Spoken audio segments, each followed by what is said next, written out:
클래스 상속에 대한 강의를 시작하겠습니다. 클래스 상속을 작성한다는 것은 하위 클래스를 만든다는 것과 같은 말입니다. 작성 방법은 화면과 같습니다. 이때 초기화 메소드인 init 메소드 안의 첫 번째 줄 코드를 보시면요. super 함수를 사용하고 있는데 이 super 함수는 하위 클래스에서 상위 클래스의 메소드를 호출할 때 사용하는 함수입니다. 이처럼 super 함수를 통해서 상위 클래스의 초기화 함수를 호출했어요. 상위 클래스로부터 상속받는 속성들을 초기화합니다.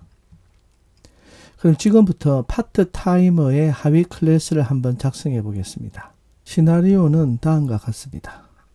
느티나무 카페의 매출이 이제 날로 증가해서 아르바이트생을 많이 고용하게 되었다고 가정해 보겠습니다. 이 경우에 아르바이트생들의 일정을 관리하는 수석 아르바이트생을 두기로 했고요. 이 클래스 이름을 칩 파트타이머라고 하겠습니다. 화면의 코드는 칩 파트타이머 클래스를 정의하는 코드입니다. 잠시 코드를 살펴보면 칩 파트타이머 클래스를 파트타이머의 하위 클래스로 정의하기 위해서 칩 파트타이머 클래스 이름 뒤에 오는 괄호 안에 파트타이머를 상위 부모 클래스로 지정합니다. 이렇게 해서 클래스를 정의하면 칩 파트타이머의 클래스는 파트타이머의 모든 속성과 메소드를 상속받게 됩니다.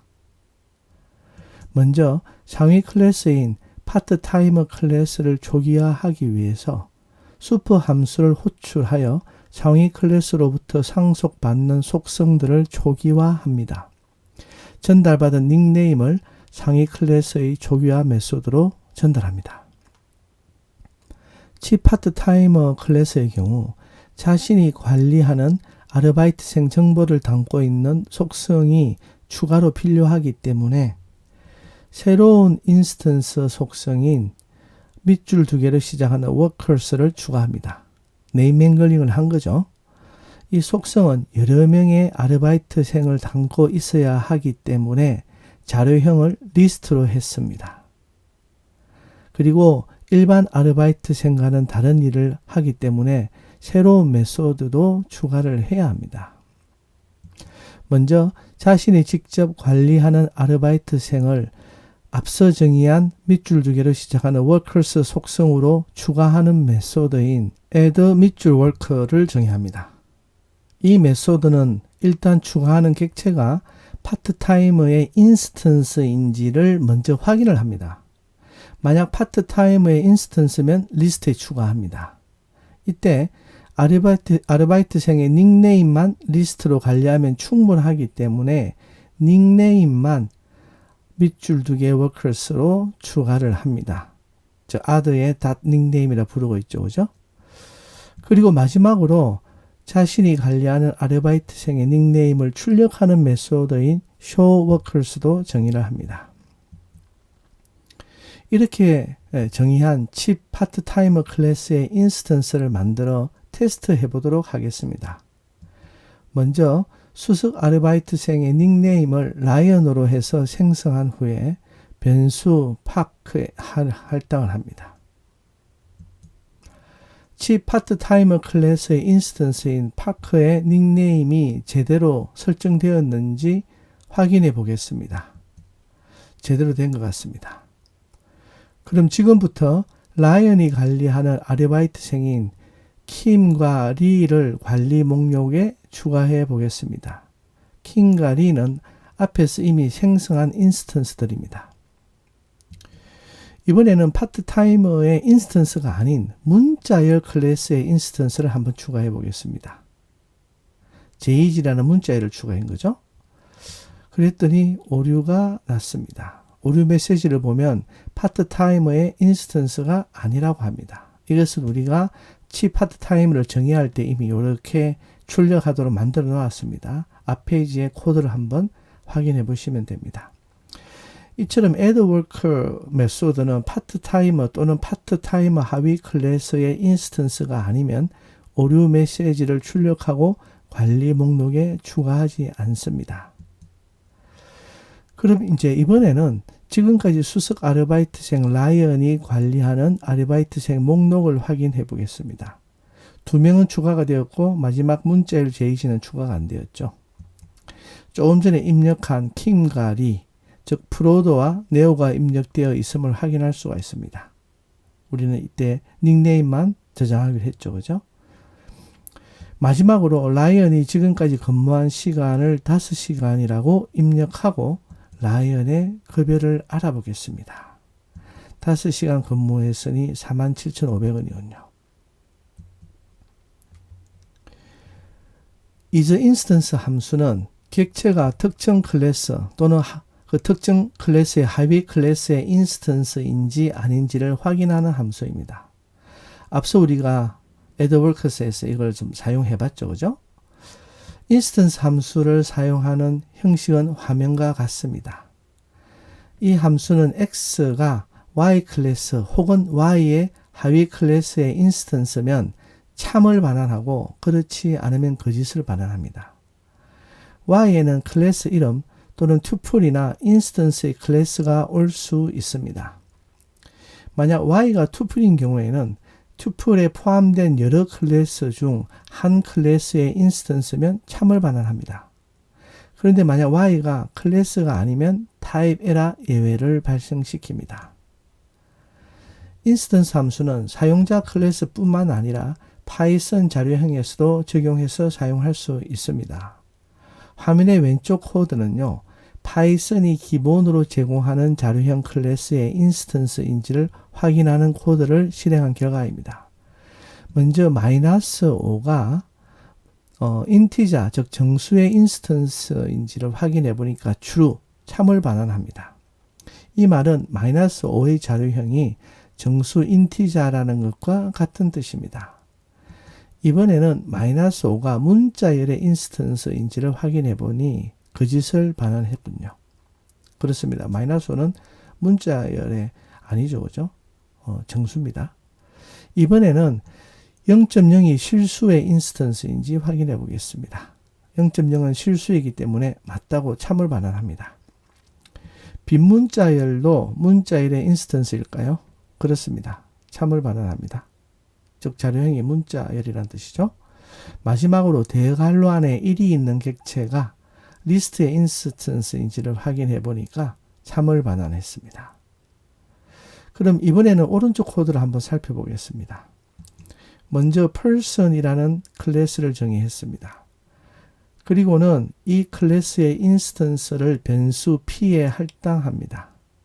그 다음 p가 person의 인스턴스인지를 한번 확인해 보겠습니다. is instance p, person 이렇게 되어 있죠. 참을 반환했습니다. 이는 p가 person의 객체라는 뜻도 되고 변수 p가 담고 있는 값의 자료형이 person이라는 뜻도 됩니다.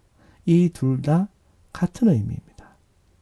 이를 확인하기 위해서 변수 p의 자료형을 확인해 보겠습니다. person이라고 하네요. 그럼 p의 클래스는 뭘까요? 여기 나오는 밑줄 2개로 시작하고 밑줄 2개로 끝나는 클래스는 해당 변수의 클래스가 뭔지 알려줍니다. person입니다. 이것은 바로 위에서 타입을 사용했을 때와 같은 결과값을 반환했습니다. 정확히 클래스 이름만 확인하려면요, 밑줄 2개로 시작하고 밑줄 2개로 끝나는 클래스 다음에 도트 연산자의 마침표를 붙이고 다시 밑줄 2개로 시작하고 밑줄 2개로 끝나는 네임 속성을 사용해서 호출하면 해당 자료형인 클래스 이름을 알려줍니다. 즉 클래스의 이름이 person이라고 합니다. isInstance 함수는 객체가 특정 클래스의 인스턴스인지를 확인하는 함수인 반면에 isSubclass는 클래스가 특정 클래스의 하위 클래스인지 확인할 때 사용하는 함수입니다. isSubclass 함수의 사용 형식은 화면과 같습니다. 이 함수는 X클래스가 직접 또는 간접적으로 Y클래스의 하위 클래스면 참을 반환하고요. 그렇지 않으면 거짓을 반환합니다. 이때 모든 클래스는 자기 자신의 하위 클래스로 간주됩니다. 그리고 Y가 투플인 경우에는 투플에 포함된 모든 클래스를 확인합니다. 그리고 만약 X나 Y가 클래스가 아닌 경우에는 타입 에러 예외를 발생시킵니다. 이번에는 is subclass 함수를 테스트해 보겠습니다. 먼저 여러 개의 클래스를 정의하겠는데요. person이라는 상위 클래스 아래에 하위 클래스로 students와 teacher 클래스가 있고요. 다시 students의 하위 클래스로 college students, teacher의 하위 클래스로 professor 클래스가 있는 계층 구조로 코드를 구현했습니다. 이들과의 관계를 is subclass 함수를 통해서 한번 테스트해 보겠습니다. 첫 번째 코드는요. person이 college students의 하위 클래스인지 물어봤습니다. person은 college students의 하위 클래스인가요? 아니죠. 상위 클래스죠. 그래서 false를 반환했습니다. 이번에는 college student가 person의 하위 클래스인지 물어봤습니다. 예, 맞습니다. 그죠? 그리고 college student는 students의 이제 하위 클래스인지 또 한번 물어봤습니다. 맞죠? college students의 상위 클래스는 students입니다. 그래서 추리를 반환했습니다.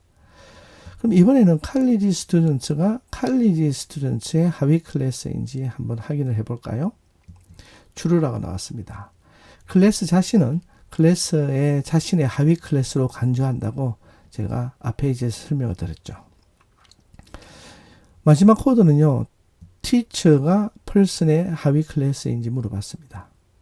맞죠? 그래서 추리를 반환했습니다. 이번에는 teacher가 teacher의 하위 클래스인지 한번 알아보겠습니다. 클래스 자신은 클래스 자신의 하위 클래스로 간주를 하기 때문에 true가 반환이 되었죠. 이번에는 teacher가 students의 하위 클래스인지 알아봤습니다. teacher는 person의 하위 클래스죠. students의 하위 클래스는 아닙니다. 그래서 false가 나왔습니다. 그럼 teacher는 professor의 하위 클래스인가요? 어떨 것 같습니까? 아니죠. teacher는 professor의 상위 클래스입니다. 이번에는 professor가 students의 하위 클래스인지 물어봤습니다. 아니죠. professor의 상위 클래스는 teacher고 teacher의 상위 클래스는 person입니다. students와는 전혀 관련이 없습니다. 이번에는 professor가 person의 그러면 하위 클래스냐 물어봤죠. true죠. 왜냐하면 professor의 상위 클래스는 teacher고 teacher의 상위 클래스는 person이기 때문에 professor의 상위 클래스는 person이 맞습니다. 마지막으로 students가 professor의 하위 클래스냐 물어봤습니다. students는 person의 하위 클래스죠. professor와 전혀 관계가 없습니다. 그래서 false가 나왔습니다. 지금까지 하위 클래스를 정의하고 사용하는 방법을 알아보았습니다. 그런데 앞서 예에서는 하위 클래스를 정의할 때 하나의 상위 클래스만 상속을 했습니다. 다시 말해 파트타이머 클래스의 상위 클래스가 파트타이머 클래스 하나뿐이었지만 본래 파이썬은 여러 클래스를 상속할 수 있습니다. 다시 말해 파이썬은 다중상속을 지원합니다. 다중상속이란 한 클래스가 한 개 이상의 상위 클래스로부터 상속을 받을 수 있도록 하는 상속 메커니즘의 일종입니다. 여러 클래스를 상속할 경우에는 화면과 같은 형식을 사용합니다. 클래스 이름 다음에 오는 괄호 안에 상위 클래스를 2개나 그 이상 지정하게 되면 다중상속을 하게 됩니다. 다중상속의 장점은 여러 클래스의 속성과 메소드를 한꺼번에 상속받아 재사용할 수 있다는 점입니다. 한편 만약 상위 클래스가 제공하는 속성이나 메소드의 이름이 같은 경우에는 문제가 발생할 수도 있습니다. 따라서 다중상속을 지원하는 언어들은 하나의 명칭 공간에서 같은 이름으로 인해 발생하는 명칭 오류를 피하는 규칙들을 설정해 놓고 있습니다. 파이썬에서도 마찬가지로 식별자가 중복됨으로 발생하는 명칭 오류를 해결하기 위한 규칙이 있는데요. 동일한 이름이 있을 경우 우선순위를 둠으로써 명칭 오류를 피합니다. 파이썬에서 상위 클래스가 2 이상일 경우 상위 클래스로부터 상속받는 속성과 메소드를 검색하는 순서는 깊이 우선, 즉 depth first 설치 방법을 사용하는데요. 그 다음에 이제 자릿수로 검색을 합니다. 그래서 깊이를 먼저 검색을 하고요. 그리고 자릿수로 검색하는 순서입니다. 그래서 다음과 같은 방식으로 상속받는 속성과 메소드를 검색해서 먼저 발견되는 속성이나 메소드를 사용하게 되는데요. 제일 먼저 클래스 자신의 속성과 메소드를 검색합니다. 그리고 여기서 만약에 해당 속성 이름이나 메소드 이름을 찾지 못하면요. 그 다음으로는 가장 왼쪽에 있는 상위 클래스 1에 있는 속성과 메소드를 검색합니다. 여기서 찾지 못하면은 상위 클래스 1의 상위 클래스들을 순차적으로 검사합니다. 즉 depth first죠. 그죠? 그래도 찾지 못하면은 이제는 상위 클래스 2에 있는 속성과 메소드를 검색합니다. 그리고도 또 만약에 찾지 못하면은 상위 클래스 2의 상위 클래스들을 순차적으로 검색합니다. 이렇게 해서도 찾지 못한다. 그럼 계속해서 같은 방식으로 검색을 합니다. 그리고 마지막 상위 클래스와 그 클래스의 상위 클래스들을 순차적으로 검색해서 최종 상위 클래스에 도달할 때까지 같은 방식으로 검색을 계속합니다. 만약에 그래도 찾지 못한다면 물론 예외를 발생시키겠죠. 클래스 상속에 대한 강의를 마치겠습니다. 감사합니다.